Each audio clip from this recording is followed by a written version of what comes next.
खाइदिनु भने के खायो एउटा टी सर्ट किनेछ पेट पनि घटाएर लाउँछ भने त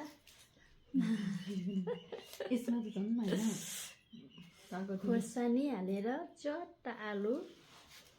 कति मिठो हुन्छ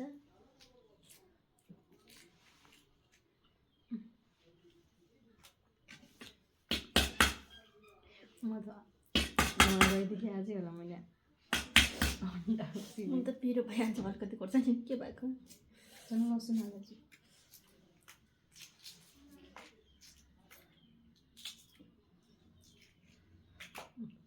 भयो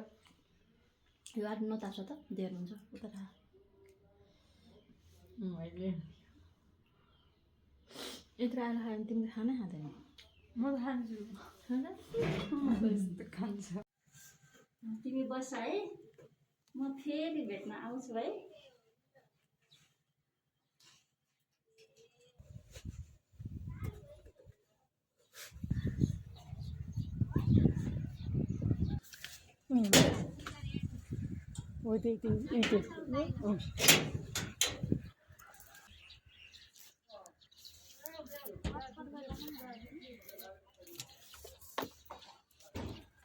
त्योबाट सल्तिरबाट जाने होइन मैले थाहा पाइसकेँ